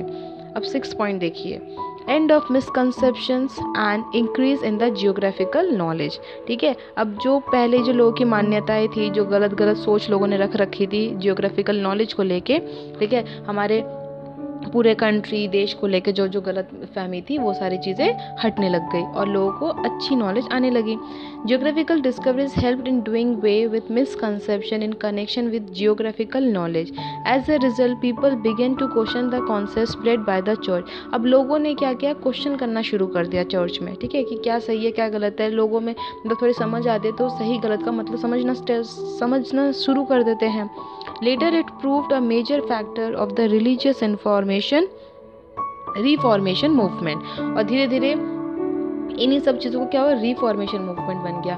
मतलब कि लोगों ने प्रोटेस्ट करना शुरू कर दिया, लोगों ने बोला कि ये गलत है ये सही है। ठीक है, लोग जब टॉर्चर करने लगे, मतलब धर्म के नाम पे जब लोगों ने गलत गलत काम करना शुरू कर दिया तो लोगों ने उसके ऊपर क्वेश्चन करना शुरू कर दिया। The discovery of the new hemisphere gave the unprecedented knowledge about the pettiness of Europe and importance of the world and clouded the people for new invention and discoveries। धीरे धीरे नए नए इन्वेंशन होने लग गए। ठीक है, न्यू हेमिस्फीयर मतलब कि अब देखिए अलग अलग northern hemisphere, southern hemisphere, eastern and western hemisphere, सबके अलग अलग नॉलेज थे। ये यूरोपियन कंट्रीज़ थे, जितने भी आजू बाजू जितने भी कंट्रीज थे, सबके अलग अलग वर्ल्ड बन गई। ठीक है, पूरे वर्ल्ड में यूरोप की इंपॉर्टेंस भी बढ़ गई थी क्योंकि इतने सारे उसने इन्वेंशन किए, इतने सारे डिस्कवरीज की थी। It's message is very evident in the Spanish coin. सामने और भी है, तो ये मतलब ये है कि स्पेनिश कॉइन में इनको बोला गया था कि सामने और भी है। मतलब जनरली इन लोगों ने तो किया था, इन लोगों ने बहुत कुछ किया था और भी बहुत कुछ बाकी था। और उसके साथ साथ बहुत सारे उसके कॉम्पिटिटिव भी लोग थे। ठीक है, डच भी थे, फ्रांस भी थी, स्पेनिश, पोर्तुगल, सभी लोग थे। The increase sea activities provided opportunities for the development of different equipments, gadgets such as maps, compass, conducts of stars, नक्षत्र प्रणाली यूज्ड इन सी वॉयजेस। अब देखिए, जैसे मैंने आपको बताया था कि जो मैप है वो बहुत बार बनते बनते लास्ट में जाके बना, कंपास बने।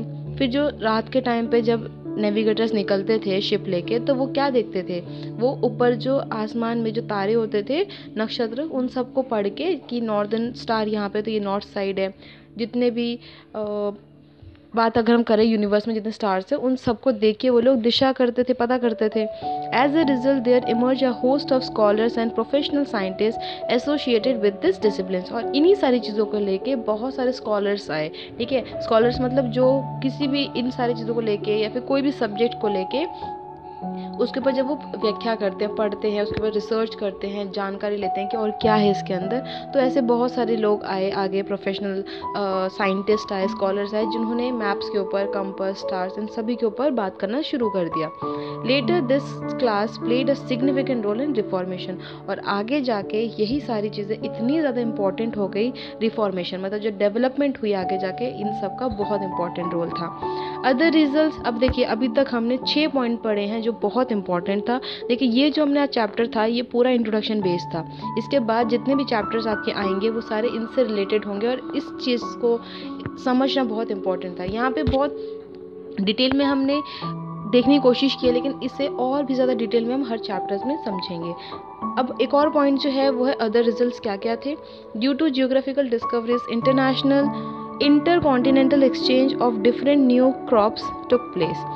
For example, goods like mocha, tea, sugarcane, maize, potato, tobacco, indigo, etc. अब सिर्फ कपड़े, सोना, चांदी ये सब ही नहीं, बल्कि जो फूड था, जैसे टी है, शुगर केन या फिर भुट्टा या फिर आलू या फिर तंबाकू, ये सारी चीज़ें हमारे इंडिया में बहुत था। ठीक है, और भी बहुत अलग अलग कंट्रीज में भी थे, डिफरेंट टाइप्स के थे, तो इसका भी व्यापार होना शुरू हो गया। Enter into Europe and form their goods like T, coffee, tobacco, potato enter into India. ठीक है, धीरे धीरे वो सारी चीज़ें यहाँ पे भी आने लगी, यहाँ से बाहर भी जाने लगी। Thus it can be claim that geographical discovery brought out a new look to the world. और इससे ये भी पता चला कि इन सब चीज़ों से बहुत कुछ फ़ायदा भी हुआ। आज हम जो देख रहे हैं स्कूल, कॉलेजेस, रोड्स, ये सब कौन लेके आए थे, सब फॉरेन से ही आए थे, ये सारे बाहर से ही आए थे।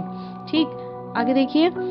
There was a change in the thought process, और लोगों की सोच भी बदली, ठीक है, लोगों की सोच बदली। And the scientific thought became acceptable, जो नए नए डेवलपमेंट हो रहे थे, जो साइंस जो नई नई चीज़ें बता रही थी, इसके ऊपर लोगों की विश्वास भी लोगों का बढ़ा। Religious superstition began to dispel, और लोगों की जो अंधविश्वास जो लोगों के अंदर था, वो सारी चीज़ें भी धीरे धीरे ख़त्म होनी शुरू हो गई। On the other hand, commerce and imperialism developed with the discovery of new territories and new root और पैसेजेस, और धीरे धीरे कॉलोनीज़ बनना शुरू हो गए, बड़े बड़े टेरिटरीज बनने शुरू हो गए।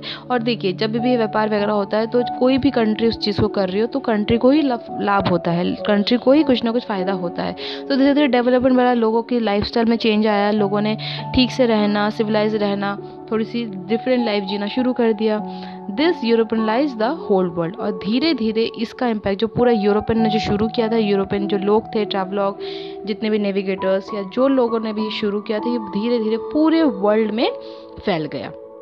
ठीक है, तो ये जो चैप्टर था, इस पूरे चैप्टर में हमने यही देखा कि सबसे पहले हिस्ट्री को पढ़ने से पहले कि जनरली ये है क्या, ये चीज़ है क्या, लोगों ने कहाँ से शुरू किया, क्या क्या हुआ, कहाँ से लोगों ने जानना शुरू किया दुनिया के बारे में। तो ये सारी चीज़ें बहुत इंपॉर्टेंट थी, और ये सारी चीज़ें हमें कहाँ मिली थी? ट्रैवलॉग, जितने भी ट्रैवलर्स थे, जो लोग घूमते थे फिरते थे, ठीक है, शिप सेलर्स थे, इन्होंने ट्रैवलॉग लिखना शुरू किया था, और उसी से हमें ये सारी चीज़ें मिलती है। तो यहीं पे आके जो चैप्टर है हमारा एंड हो जाता है। I hope you like the video. If you like, please like, share and do subscribe our channel, please कीजिएगा, और हमारे चैनल के साथ बने रहिए, क्योंकि आगे और भी बहुत सारे चैप्टर्स की डिटेल्स हम लेके हम आएंगे, ताकि आपको पूरा चैप्टर कोई भी आपको डाउट ना रहे। और यस, अगर आपको कोई भी डाउट है, आप कमेंट सेक्शन में जाके कमेंट कर सकते हैं, आपको उसी टाइम उसका आंसर मिल जाएगा। So thank you for watching this video.